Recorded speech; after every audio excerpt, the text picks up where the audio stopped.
So we've had Mark on last time to speak about his experience with mental health and his experience with suicide, to add content to Mission84, so I'm not just cycling around the northwest posting a picture of me actually completing a cycle ride.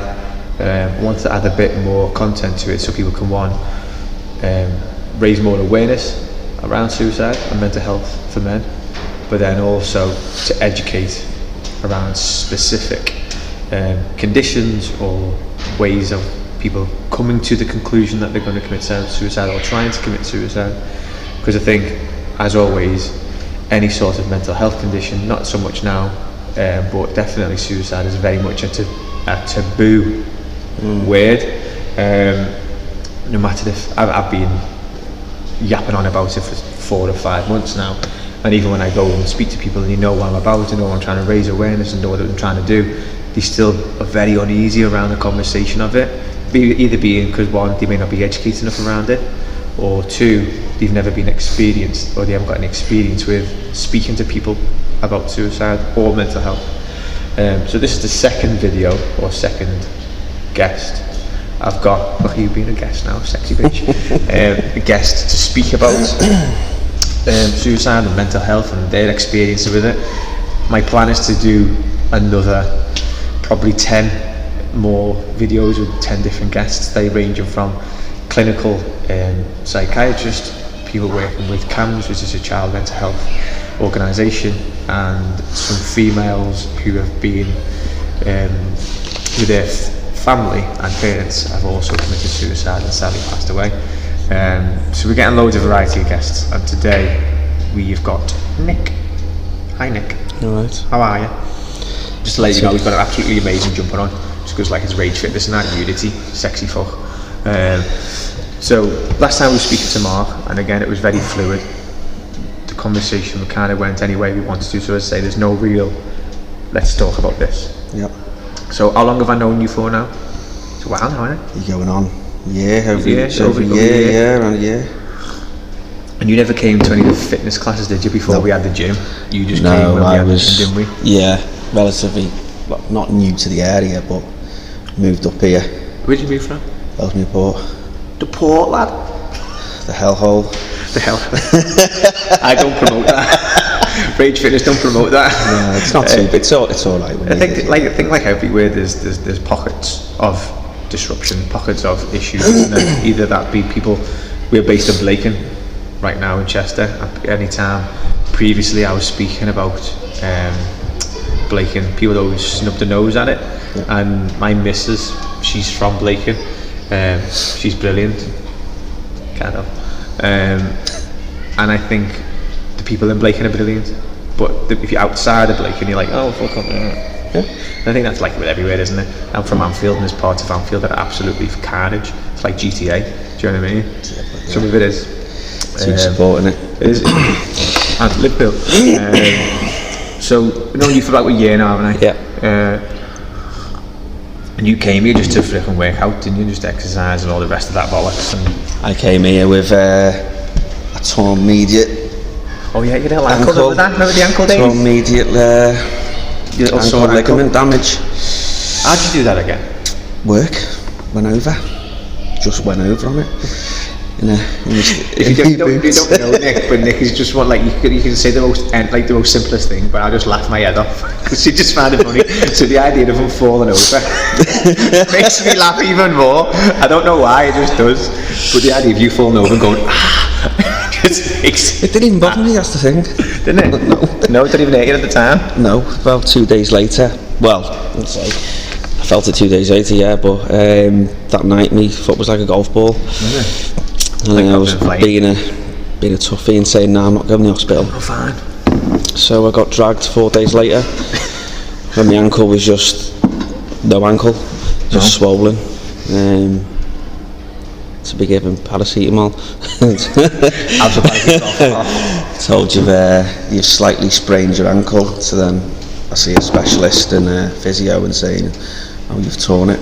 But yeah. So then you think you came here just to get some help getting back into exercise, wasn't it? I think it was. It was, yeah. I'd I've been in and out of gyms, you know, for years. Let myself go through, you know, what we're going to talk about, but you know, I wanted to get back into it. You know, it was to sort my head out, to sort my life out, to something I was missing. You know, that outlet. Yeah, you said there to sort my head out, and I think people may know this about me, I don't know. But if I don't train, and I said this in previous videos before, is that I get a build up of like frustration. So again, I'm going to speak about COVID because we're in the world of COVID. Is that, and I think I said this in the last video, is that I was in a shop for the first time when we were in lockdown, and my missus couldn't go out because she got asthma, so she had to stay in. And I don't normally do the shopping, so then I was like, gotta go and do the shopping. I was buying bananas, more things, right? So leant over, got the bananas, and then some fella leant in, like fucking, like right by me. I just went, what the fuck are you doing? Like, this is not socially distanced, you know what I mean? Like, move away. And I nearly lost my rag in front of all these people. And there's like an old woman to the right, left of me, an old woman to the right of me, and I thought, if I lose my rag, they're gonna shit the knickers, you know what I mean? It's gonna be quite nerve-wracking for them. So if I don't exercise, my head just goes a little bit crazy, I think, to a degree. So you said, come to exercise, sort your head out. So was that because of you done nothing for ages, or was that just because? I think I was just fed up in the situation, the rigmarole I was living. Yeah. From where I'd, you know, been at a young age, what I was doing at a young age, to letting myself go. And then you look in the mirror and you think, wow, you know. You know, everyone has a joke, don't you? Like, fucking hell, Nick, you've put fucking weight on there. And I knew he had, but then I think to myself, well, I know I can get rid of it, so there's no rush. Yeah. And then you don't go, but you start to become lazy in a sense. So it was the case of, right, that's it, I've had enough. You know, why can't I go back to what I used to be like? I'll never go back to being as fit I used to be, but you know, that's just age. I think it is, but it's also a good excuse as well, isn't it? I think. Why not try? Why not? If like, I think when how old are you, if you don't mind me asking? 21. 21. Told he's hilarious, isn't he? 38. So he's 38 and I'm 31 now. I'm 31, it was my birthday of the week. Thanks for getting me a present. And you look older than me. I know, yeah. Fucking got bad skin, haven't I? Fuck. I think I believe every day should be as hard as the last from a physical point of view to improve physically and mentally. So anybody who comes in and they've got any sort of mental health condition, either that be, for example, depression. Yeah. Well, what have you done the last 6 months to improve that? What have I done? Oh, that's just a general conversation, sorry, but then again, we can't speak specifically about you if you want to, sure, yeah. But I mean, like, for example, people do come in and they go, yeah, I've got anxiety, I've got depression, and that's not to diminish that they've got these things and the way they feel. My initial conversation is, what have you done the last 6 months to improve? And the conversation is always nothing. Either from just drinking more water, that can improve your mental state massively. And again, the be all and know all about water and science, like, but it does help. So then, if you don't challenge yourself to change, which is one of our slogans, if I put in there, go ahead, Craig, then I think you're not going to improve. So then, the reason you're here from our conversations is that the whole thing is about suicide awareness. And I was saying on the last video, it's also about education and what actually fucking happens outside in the real world that you hear stories about and you go, oh yeah, I've heard about that. But then when you told me your story, I was taken back a little bit, and I've heard loads of stories in my life. Some good, some amazing, some ones we can't discuss on camera because it's PG. But there's some stories out there that I believe need to be discussed, and how that affects a man's mental health, because everyone always puts it under the car because it's sound. He's alright. So one, we'll have a chat about it, but then also I believe what we do now is the surface element, is in you can go somewhere, not be judged. Not that anybody judges these days because it's the wrong thing to do, but I believe in this building, either that be myself, Charlotte, or whoever, we're here to improve lives, which is our mission statement, and I think we do that very well. So then our conversation is around suicide. So what is your experience with, one, mental health, and then two, suicide? Well, again, you can start wherever you want. It's, you know, when you say mental health before the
you know, when you get that phone call, you know, Tom's done this. On Father's Day as well. Oh, yeah. He'd done it, I think it was May 2018. Went up to the Wick Church for the funeral, which I think the church held about 300. This was more than double. Was it? At the church, you know. Shows how much of a likable man he was. The people had travelled from certain counties and all that. Just so show the respect. Yeah, you know, because everyone knew each other. I think how old? I'm not sure if you can speak about the kids or whatever. How old were the kids, or how many kids has he got? He had 4. Four kids. Now, not 100% if all what is. Yeah. I think one might have been from his ex's previous. But he, you know, he was with the upbringing and everything. Yeah. So I see how that affected people up there. And, you know, I spoke to my mates and I said, look, you know, they knew what I'd done as well, been through, and they were asking me things. And again, I think that one particular case of your friend sadly commits suicide. How many people has that impacted? Do you know what I mean? Like that little bubble. I say little. You said the whole of 300. It was more than double there.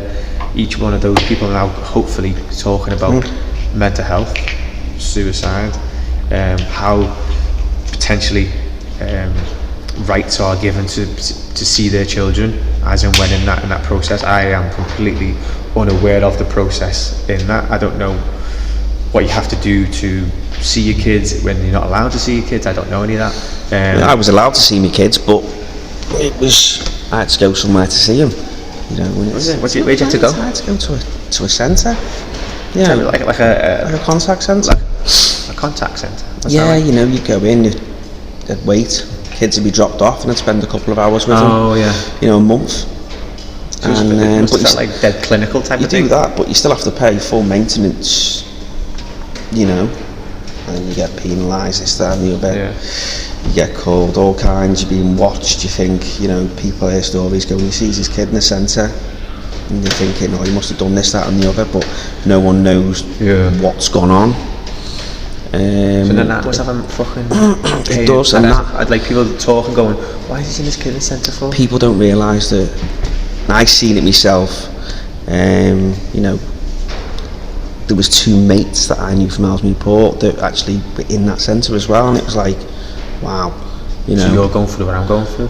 In a way, but then he'd be out for a couple of weeks, then she'd go on, and you can see the kids back in there, and you know, that happened with me. I'd have him, I was out for a couple of months at centre, and then we'd have a disagreement, and she'd go, you can't see me going back to a centre, and she put it in a centre for 18 months, where with no reason whatsoever, no court order, but because the mum has more rights, in a sense, because that's where they live.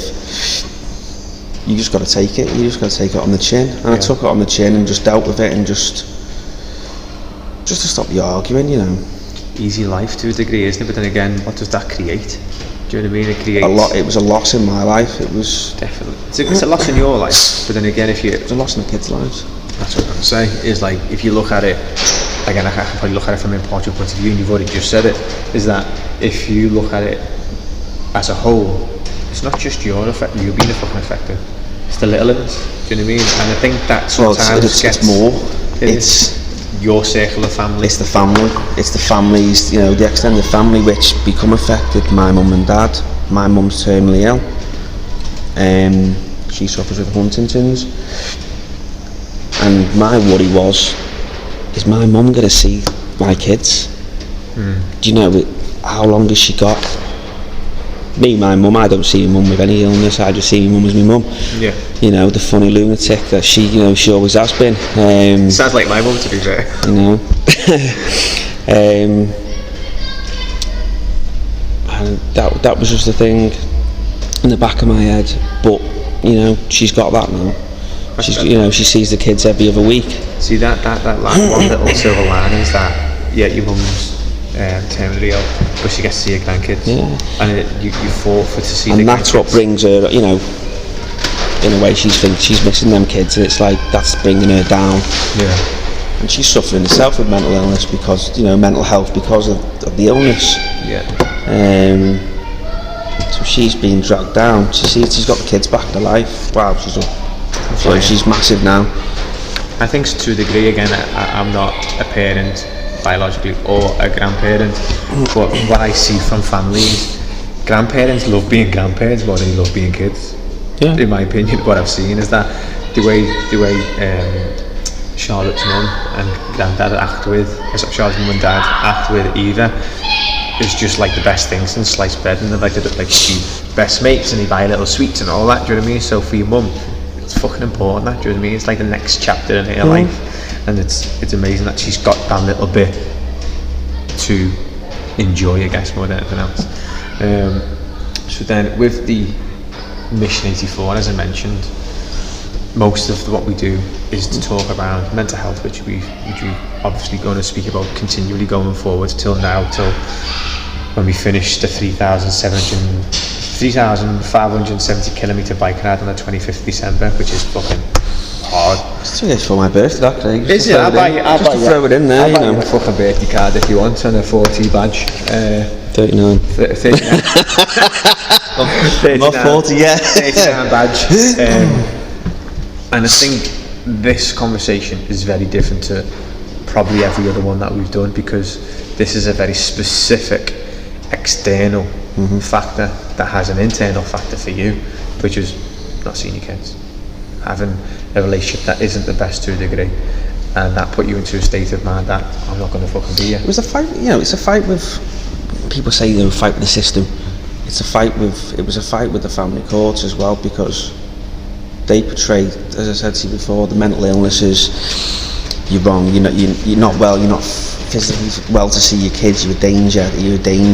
But they don't look into mental health within a family court where they should do, which is where, when I won my court case last year,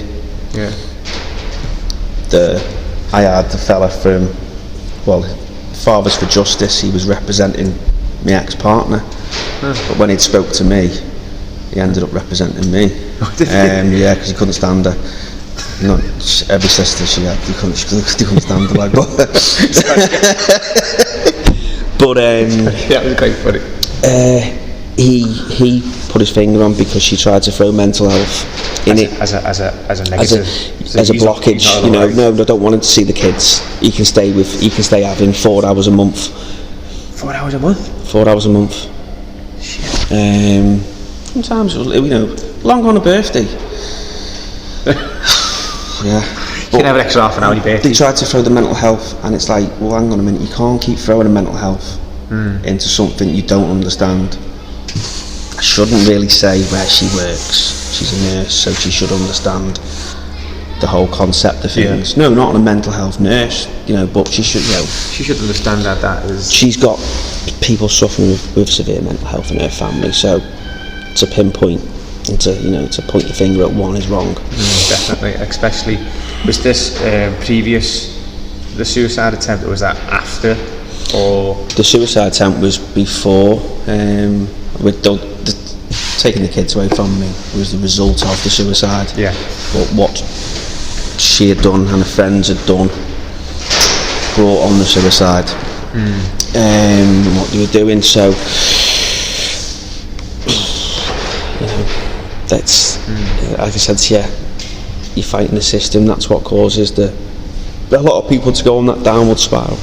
And then and a lot of people will turn to drugs, a lot of people will turn to alcohol, a lot of people will turn to crime. Some people do things differently. Some people will better their life that much that they'll get the kids and they'll, happy ever after. And that's something that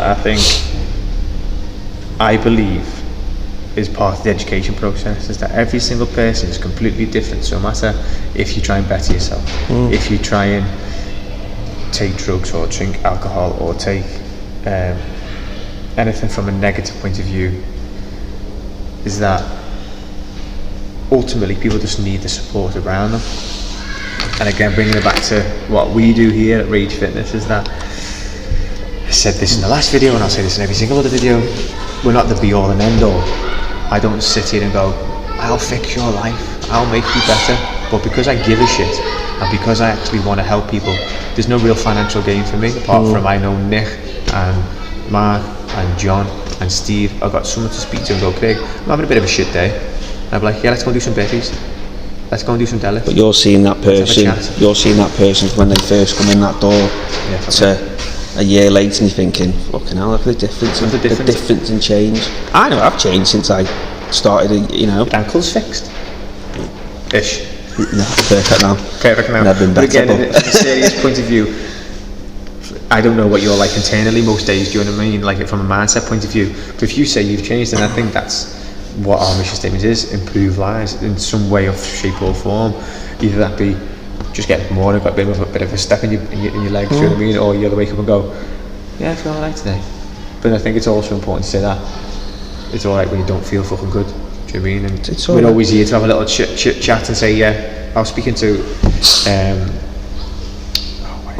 she's a mental health nurse in the hospital, and with all the whole thing that's going on with COVID, she's like seeing all the negatives that's coming, and I think there's so much negative you can take as a human that you think, fuck it, I'm not in the mood today. So then we was having a chat for like half an hour on the treadmill, and she said this half an hour conversation is just what I needed. Do you know what I mean? Just to unload and just give a load of shit out there and get rid of the negative energy, so then you feel a bit better internally. And I think you say over the last year you feel better massively, and I think that's part of it, isn't it? Not really, you know, the majority of it's because I won the court case. Oh yeah, 100%. You know, had a few blips. You know, the ankle didn't help. That put me onto a downer because it's like I can't fucking walk. Yeah. You know, getting the piss taken out by the missus and kids and everyone. You know, fucking. He comes hop along. You know, yeah. You know, even the dog was quicker than me. all he does is lie on the settee and sleep and snort, grunt and. Sounds like you, to be fair. Yeah. So the thing, as I mentioned with you, the whole purpose behind this was to highlight male suicide, to speak about mental health, and to also educate people. And I think we've done that in this conversation just by one specific area, that being around children, and how that can have a massive effect in your mental health specifically, and your friends, who sadly is not with us anymore. But then again, anybody who's watching or listening can actually realise and go, yeah, I'm in that situation. Let's go and speak to someone. Let's go and have a conversation with someone. Let's speak to me missus on an actual. We put on an exterior to say, oh yeah, no, I'm too tough to go and speak to someone. Definitely. I went to someone and cried my eyes out, and I walked out and I was like, wow, that was, you know, a massive lift. That's what you need, you know what I mean? I done a 2-hour walk to go and speak to someone in the pissing rain because my car had fucked up. Gotta get there. So no, I could have just phoned up and cancelled, and I was like, no, I'm going to it. You know, I'm going to that meeting. So do you feel like the conversations help? Or not this one, but the ones historically beforehand, like did they feel like that got you up to At first, I didn't think they did. They didn't? You know, because my mindset was just all about fighting the course. Over the years, I probably, you know, looked at things differently. Dealt with things massively differently. I wouldn't, the first thing I'd do, I'd be like, oh, you know, rage fitness. And you know, I'd see my arse over it, then I'd react and do what I did. But looked at it differently. You take it, you know, I learned to just take it. Not going to win, just take it. Just you prove them wrong. Shouldn't have to prove anyone wrong. Yeah. You know, let them judge. Not bothered anymore. What they think, not bothered. So, you know, and it got to that stage where I wasn't bothered what they said anymore. It's like, you can say anything you want to me. It doesn't bother me anymore. Yeah. And to me, it was like I'd won the battle that I was fighting, and it put me back in a mindset where I was, like we went at the start of the conversation, where I wanted to get that outlet back in my life. And that's what it's done. It's made me, you can say like it's rebooted me mind sort of thing, like the thought process of it. Yeah. I wanted to get back and go in the gym and go, fuck this, I'm not going to sit at home eating, you know, fucking ordering Mackies and, you know, fuck that. Don't get on Deliveroo. I just can't be arsed eating shit food. And that's, I think, it's powerful, your mindset. And I think a lot of people, I'm not saying I'm educated in it by no means. I'm no fucking brain surgeon and how it all works to a degree, but I've been around the block enough times to have a conversation about it. And I think to improve, you need a challenge, and to improve, you need a purpose, and then to improve, you need a goal. So challenge, purpose, goal. That is what I believe we should all do, no matter what your fucking background is, or what you've done, or how many kids you've got, or what you work as. And I think with Mission84 is that the purpose is to raise awareness, to have a conversation with Nick, to have a conversation with Mark, and educate people around every single thing that comes with mental health and suicide. And the goal is to fucking save at least one life. And I think since starting it, we've had quite a lot of messages and quite a lot of conversations around it, which I didn't think was going to fucking happen. I thought it would just be surprised. I know, and I am surprised, like speaking to you, do you know what I mean? And I've known you for a while now, and I've known Mark for a while now, and then these conversations just pop up. So then, as much as I think I'm a know-it-all, I'm not, because I learn so much every day. Charlotte will vouch for that. She thinks I think I'm a know-it-all. And it's about continually educating yourself, and hopefully these videos, podcasts, chats with Craig, whatever you want to call it, do that for members, for people who listen around the UK. And obviously the more we do, the more we'll educate and help, I believe.